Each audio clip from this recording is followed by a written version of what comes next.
out there have somebody that is out of control, they're not alone either. Mm-hmm. There is Al-Anon. You can go to alanon.org and sign up. Go to a meeting if you need to help somebody. And, if you're an alcoholic, go to a meeting.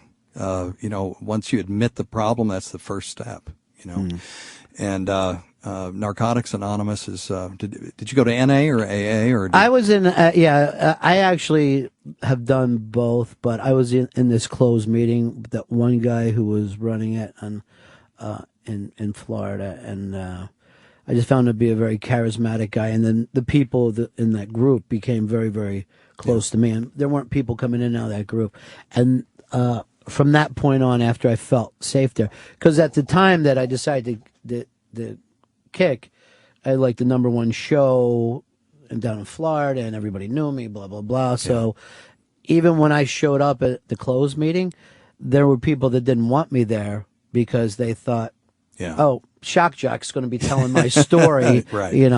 The fact that, he's going to just not be able to, So the weirdest thing of all is in this like anonymous world, the anonymous people felt like, very you comfortable. were anything but anonymous. Yeah, so I had to sit in and not only that, but I was known.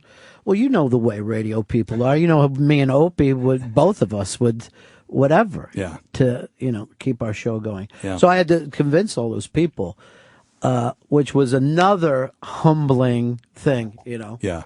Because I'm finding myself yelling out to people, you think anyone gives a shit about you? You could sell me out before I could embarrass you. Yeah, Brian wants to ask you a question. Let me get, that's Danny's mic, right? Go. You were talking about... Oh, wait. Sorry, go. You were talking about the anonymity of the... Well, your mic still isn't working. I've got Jimmy's mic and Danny's mic up. Okay, just get on Jimmy's mic. There you go. You were talking about the anonymity of the rooms and how the whole program works, and I have experience with that in my family. Being as popular as you were down in Florida when you had the Ron and Ron show, how did you feel about not having that opportunity the way everybody else had the opportunity to have anonymity? First of all, it's none of your goddamn business, Brian. And second of all, I'm not even,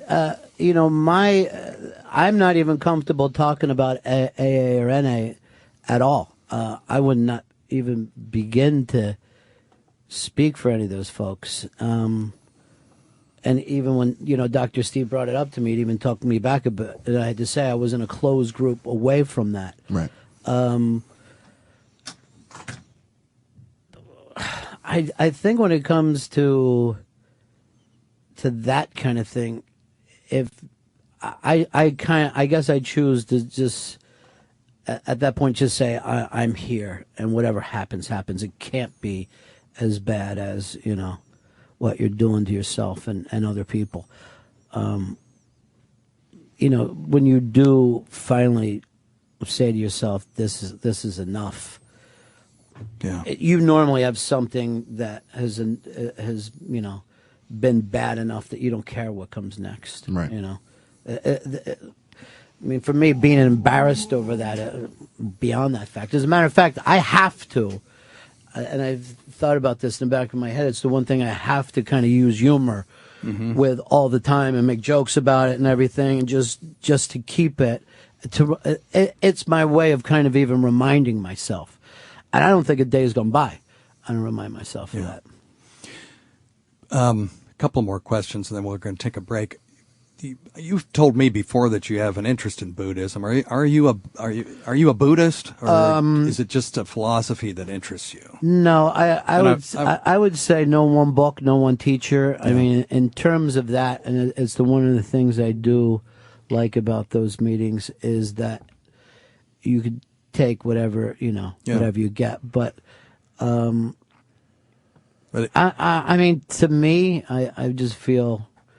Whatever the glory of the universe is enough for me. Yeah. I mean, I can't even imagine asking for more. Yeah. You know what I mean? I mean, of the experiences that I've had on Earth, and then to sit around and worry about, what's next or where do I get to go? Yeah. Seems like, it seems almost a little obnoxious to me.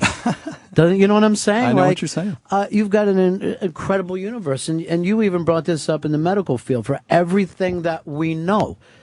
we're just crawling along. Yeah. So if we can't figure out how to come up with some of these other things, what makes us think that we could even begin to comprehend eternity? Yeah. You know?